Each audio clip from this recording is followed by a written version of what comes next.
বিবাহ বিচ্ছেদ যেন বর্তমানে খুব সাধারণ একটি বিষয় হয়ে দাঁড়িয়েছে। সাধারণ মানুষ থেকে তারকা অনেকেই আছেন যারা এই বিবাহ বিচ্ছেদের পথে হেঁটেছেন।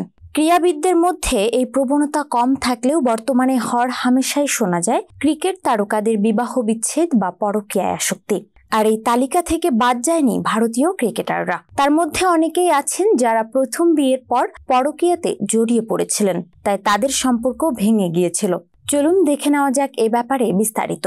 শিখর ধাওয়ান বিয়ে সন্তানের পরও বিচ্ছেদের পথে হেঁটেছেন। শিখর ধাওয়ান 2012 সালে বিয়ে হয়েছিল শিখর ধাওয়ান ও আয়েশা মুখোপাধ্যায়ের।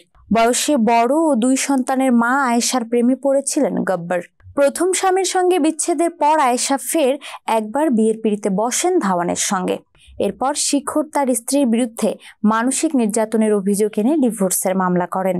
যুবরাজ সিং 22 গজে দুর্দান্ত পারফরমেন্সের পাশাপাশি দাপিয়ে অভিনয় করেছেন বলিউড ছবিতেও। আর এই ক্রিকেটার প্রথমে বিয়ে করেছিলেন শবনম সিংকে। তাদের সন্তান যুবরাজ সিংই ভারতীয় দলের হয়ে খেলেছেন। তাদের অবশ্য আরেকজন সন্তানও রয়েছেন যার নাম জোরাওয়ার সিং। তবে যুবরাজের শৈশবেই তাদের পথ আলাদা হয়ে গিয়েছিল। তিনি বিয়ে করেছিলেন পাঞ্জাবি অভিনেত্রী নীনা বুন্দেলকে। 90-এর দশকে পাঞ্জাবি ফিল্ম ইন্ডাস্ট্রির শীর্ষ অভিনেত্রীদের মধ্যে ছিলেন নীনা। মোহাম্মদ আজহারউদ্দিন 22 গজ হোক বা 22 গজের বাইরে, ভারতের প্রাক্তন অধিনায়ক মোহাম্মদ আজহারউদ্দিনের জীবন বরাবরই রঙিন।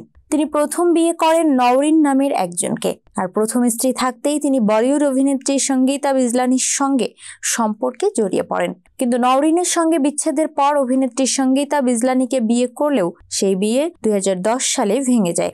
দীনেশ কার্তিক 2 বার বিয়ে করেছিলেন। দীনেশ কার্তিক তিনি প্রথম 2007 সালে নিকিতা বাঞ্জারাকে বিয়ে করেন, কিন্তু কয়েকদিনের মধ্যেই নিকিতা পরকীয়াতে জড়িয়ে পড়েন আর তাদের মধ্যে ডিভোর্স হয়ে যায়। আর তারপরেই 2015 সালে বিবাহ বন্ধনে আবদ্ধ হন ভারতীয় ক্রিকেটার দীনেশ কার্তিক এবং স্কোয়াশ খেলোয়াড় দীপিকা পাল্লিকল।